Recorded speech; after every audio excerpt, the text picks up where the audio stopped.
This is K2 News at 5 on your side. Stating the obvious to all my colleagues, Republicans and Democrats in the House, you need to begin right now returning to the Hill. We have to do this as quickly as possible. Now at 5, House Speaker Mike Johnson calling on House lawmakers to get back to Capitol Hill immediately as the longest government shutdown in U.S. history appears to finally be coming to an end. Thanks a lot for joining us for this digital edition of K2 News, everybody. I'm Steve Dunn. I'm Deborah Knapp. Right now, senators are working to pass a compromise funding package, which will then go to the House. This comes after the compounding impacts of the shutdown pushed 8 Democratic centrists across party lines yesterday, following weeks of fighting for lower health care insurance premiums. Oregon Senator Jeff Merkley calling it a brutal blow. It's not exaggerating it when 20 million people are facing an average increase of 114%. In other words, the cost of their health care is more than doubling. And we've certainly been hearing a lot of stories from Oregon. People have been calling in and sharing them, like Eric Corvallis said his premium is going to go from $183 a month to $1,588 a month. That's a pretty brutal blow for a family, and those are the kind of stories we're hearing about. The deal includes a future vote on extending Enhanced Affordable Care Act subsidies. There's no guarantee, though, when this vote will happen. The shutdown's ripple effects from federal worker back pay to flight disruptions to SNAP benefits could be felt for some time. So let's talk about those SNAP benefits. The shutdown and ongoing legal battles continue to affect food stamps tonight. Right now, the Trump administration is telling states like Oregon to reverse the aid payments they sent out last week. K2's Wright Gazaway is at the live desk following the story. And Wright, the state is telling people to spend their SNAP benefits as they normally would, right? Yeah, essentially saying there's no way to reverse that aid once it's been sent to people's EBT cards. Governor Kotek called the Trump administration's demand to undo that aid both immoral and ridiculous. The president argues the courts don't have the authority to make spending decisions like this. Federal judges ordered the federal government to send out SNAP benefits by Friday. A handful of states then sent out the benefits, including Oregon. However, there have been a number of appeals and legal decisions that continue to put SNAP benefits in question for millions of people. And right, some Oregonians spent all their aid because they were worried they were going to lose it. And others are worried it could be taken from them. So what are you learning? The Trump administration admitted in court filings there really is no way to reverse benefits. Instead, they're threatening to penalize states that paid the benefits. However, like almost everything, the president's order to undo the aid is also being fought in court, including by Oregon. A spokesperson for the state agency that handles SNAP says the agency cannot speculate on what may or may not happen in court. The agency is just telling people to spend their aid as they normally would. This all becomes moot if lawmakers agree to end the shutdown and fund the government. At the live desk, Wright Gazaway, K2 News. Okay, right. Thank you for that. Embattled by America's affordability problems, President Trump once again floating the idea of sending people rebate checks. He says the money would come from tariff revenue collected by his administration. The $2,000 checks would only be for people who are low or middle income, though it's unclear what that threshold would be. Economists are already warning the numbers don't add up. The plan would likely cost more than the tariff revenue collected so far, and Congress would likely have to approve the checks. Now to a financial fight at home. Prices at the pump are about to rise in Oregon. Governor Kotek's office announcing today she signed the controversial transportation bill into law. The tax increases in the bill will take effect December 31st. Unless an effort to refer the bill to voters is successful. K2's Vasily Varlamos is live in Salem now, and organizers filed the referendum paperwork this morning, right? Yes, Steve, and organizers just told me that that was approved by the Secretary of State just a little bit ago. One of those organizers, Representative Ed Deal, says that they've had about 3,000 volunteers ready to collect signatures for a while now. 11 months of debate and delays ending after Governor Kotek quietly signed the controversial transportation bill into law Friday night. The governor could have signed it as early as October 8th. We all know that she would have probably signed it right away if it weren't for the likelihood that this will get referred to Oregon voters. The governor's signature the bill to voters. Those collecting signatures for a referendum cannot start until the bill becomes law. In response to questions as to why she waited so long and why the bill did not have a signing ceremony, Governor Kotek's office said in a statement the governor had 30 days after signing die, except Saturdays and Sundays, to take action.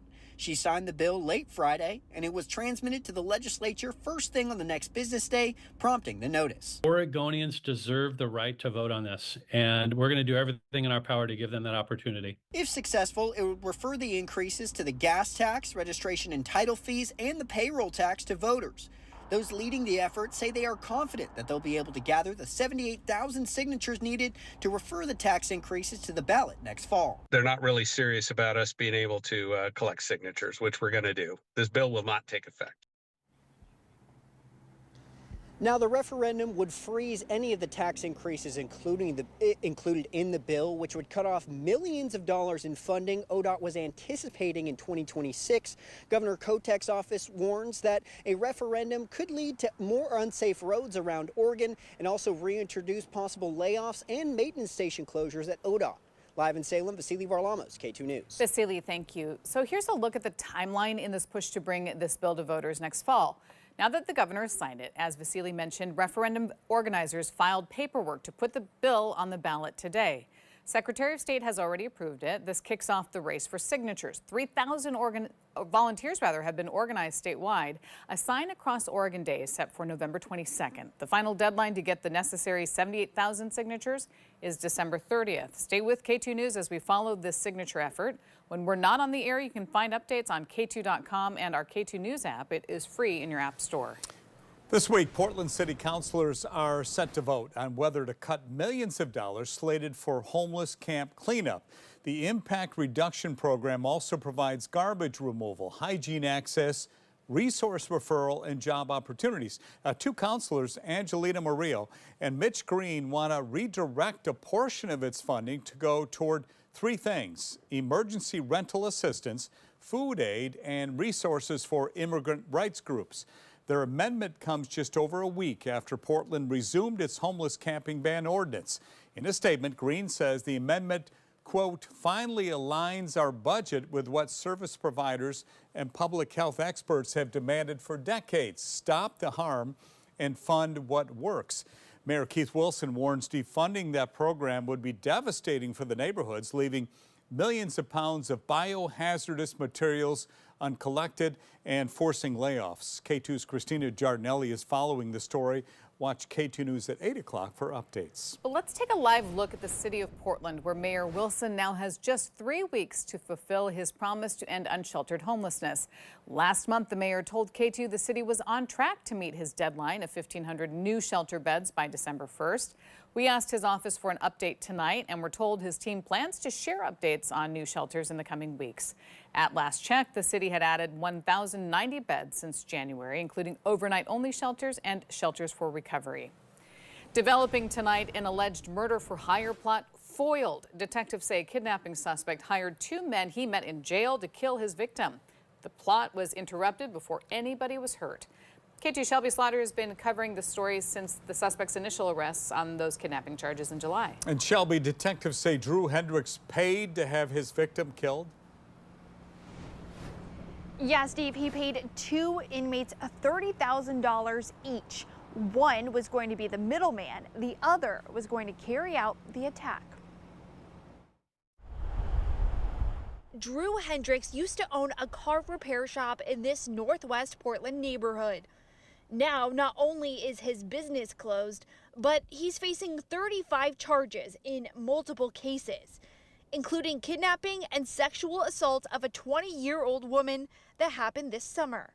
Washington County Sheriff's spokesperson David Huey telling me there's many layers to this case. His charges were egregious back then, and it's only gotten worse as our detectives have learned more about what's kind of been going on behind the scenes. Now, Huey tells me while in jail, Hendricks conspired with these two men in an effort to hire them to kill the victim from that case. They were in action, and I think when our investigators caught wind of it, it was really important to jump on that as quickly as possible so they couldn't enact that plan. According to court documents, an inmate inside the jail told detectives Hendricks paid another inmate $30,000 to, quote, take care of Drew's victim. That person also told detectives Hendricks said, quote, she can't show up in court, and without a body, there can't be no murder. Documents also show another inmate was also set to get $30,000 for helping coordinate the attack. Now, Hendricks has a criminal history that goes all the way back to 1986, and detectives tell me there may be more victims out there. So if you feel comfortable coming forward, you're urged to contact the Washington County Sheriff's Office. Reporting live in Hillsborough, I'm Shelby Slaughter, K2 News. Shelby, thank you. Well, tonight we are hearing from the Department of Homeland Security after reports of ICE activity outside 2 schools in North Portland last week. Portland Public Schools put Cesar Chavez and George Middle School on secure status on Thursday. That's when schools lock their doors and keep people inside. Some parents lined the sidewalks before students were released from class. 4 other North Portland schools were put on high alert. Tonight, DHS tells K2 that ICE was not conducting enforcement operations at these schools, saying that ICE is not going to schools to arrest children. We are protecting children. They say if a dangerous illegal alien felon were to flee into a school or a sex offender was working as an employee, they may make an arrest, but they say that has not happened.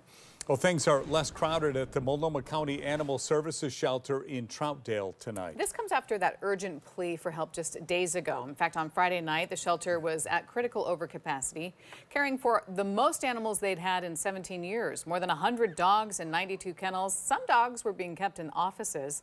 Tonight, the shelter is at 82% capacity with 17 open kennels. 30 dogs and puppies found new homes over the weekend. 11 dogs were moved into foster homes and 3 dogs transferred to regional rescues.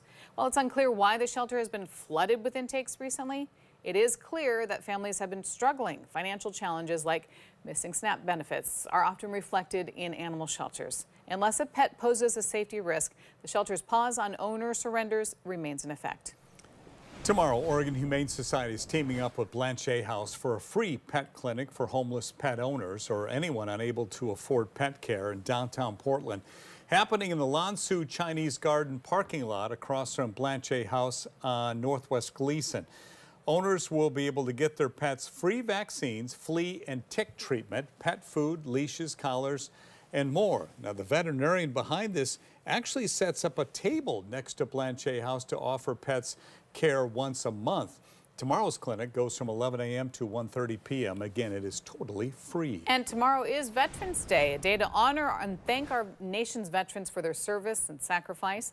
Government offices will be closed tomorrow, so will all Oregon DMV offices. Post office locations will also be closed. Only Priority Mail Express will be delivered, so if you are looking for something to do, the Oregon Zoo is offering free admission for veteran and active military personnel, along with 3 family members, and you have to show ID. Let's go to meteorologist Dave Selesky now for some of those folks who are headed to the zoo. What kind of weather are they going to have tomorrow, Dave? Pretty good conditions out there tomorrow. A little cloudy in the morning, but it's going to be dry and mild and plenty of sunshine. We'll break this thing down for you hour by hour for Veterans Day coming up in a couple of minutes. In the meantime, show what's going on outside this hour. And we have overcast skies, some fog now from our camera at Lincoln City in the Spanish Head, 54 the temperature there. Look at this view, though, from our camera up on top of Big Pink. Nice early evening, as you can see. It's some overcast skies, but we've got some sun breaks up over the top of the West Hills, 56 the temperature. Down in wine country at Stoller, no report sky conditions, but you can see there are some breaks, so we'll call that mostly cloudy skies. Current temperature now at 55. Top 3 things to know. Tomorrow, for Tuesday, Veterans Day, morning clouds, then afternoon sunshine. Rain is back in the forecast by midweek, and it's going to be sticking around for a while. Temperatures, though, not too bad, near normal all the way through the rest of the week and perhaps even to the weekend. Here, the highs today hit 56 for both Portland and Vancouver. A bit warmer in Salem, 59. There you have Astoria, 55 degrees. No report out of the Dalles, but Redmond today, 66 degrees, not bad for almost the middle part of November, 57 in Pendleton, and it was 60 this afternoon over in LeGrand. Now, here's the satellite, and today, here's that little trough of low pressure that moved on through, gave us the clouds, a little bit of drizzle this morning. Nothing much more than a trace amount out at PDX. Then higher pressure now builds in for this evening. We are going to have some clouds overnight tonight. Some fog patches as well, and even on the Oregon coast, same story there. But again, with that high pressure ridge in place, that morning cloud deck will burn off, so we should have fair to mostly sunny skies by the afternoon. Computer model here doing a very good job with this. Again, we put the map into motion here. There's that ridge of high pressure building in. Doesn't pick up the fog, but there will be some low clouds and fog tomorrow morning. Again, fair skies throughout the afternoon, maybe some increasing higher clouds by late tomorrow, but we're still dry even into Wednesday. we do have an approaching system moving into the area on Wednesday. This front right here, this slides across the area, I think sometime late Wednesday night, more likely early on Thursday. But with that, it opens the door for a series of systems to come in for the latter half of the week, bringing clouds, rain, and more mountain snow to the area as well, perhaps down to a pass elevation by Friday and Saturday. Now, in the meantime, temperature-wise, overnight lows tonight, down in the low to mid-40s. Highs tomorrow, up into the mid to upper 50s, very nice. We go now from Tuesday into Wednesday. Highs on Wednesday, even warmer, could crack 60 in parts of the area, and then cooler air with increased clouds and wetter weather. That's going to be in the forecast for you for Thursday. But for tomorrow on Tuesday, Veterans Day, mostly cloudy skies in the morning, but dry and 49 at about 10 o'clock in the morning. A lot of stuff going on in the early afternoon, mostly sunny for that with all the parades going on, 54 for the temperature. And then by 5 o'clock in the afternoon, we're talking temperatures into the upper 50s again under mostly sunny skies. Now, the rest of the forecast tomorrow on the coast, morning clouds and fog, then sunshine by the afternoon. 56 for Astoria, 58 in Tillamook, and 59 for Newport. In the valley, morning partly sunny skies, then mostly sunny skies by the afternoon. 56 for Longview, same thing in McMinnville, and down at Salem you'll also be at 56 degrees. Gorge in the Cascades, sunshine here all day long. 58 in Hood River, 54 tomorrow for Government Camp. Light and variable winds in the Gorge, that's going to be nice. And then central and eastern Oregon, sunny skies and mild. High temperature tomorrow on John Day, 66 degrees. How about 60 in Pendleton and Bend on Tuesday at 63. Now, here's the 7-day forecast. So tonight, 45 for the low. Tomorrow's high locally at 57, up to 61 with increasing clouds, but again, still dry on Wednesday. Then the rain is back Thursday, Friday, Saturday, and Sunday with highs in the 50s. That's kind of a dramatic pause you took. Well, I just wanted to emphasize that the rain is back. It was pretty dramatic, though. I agree with Deb on that. But anyway, hey, there's no question the so-called big dark is here, a time of year when the days are short, nights are long in the Pacific Northwest. People in our region know this all too well. The change in seasons can also change your mood.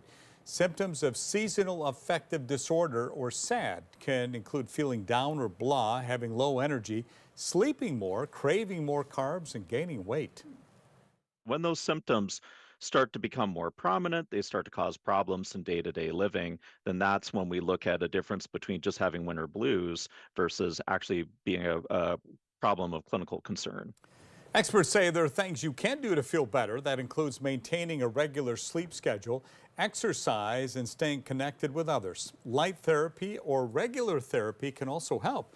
If you're still struggling, you might consider medication. Well, some holiday cheer to look forward to tonight. Tonight, the organizers at Peacock Lane say they finalized the dates for this year's light display. Pedestrian-only nights are different this year around. Instead of a Monday and Tuesday, they've been moved to line up with the weekend. There will be no vehicles allowed on Friday, December 19th, and Saturday, December 20th. You can find the full schedule of dates and times on KATU.com.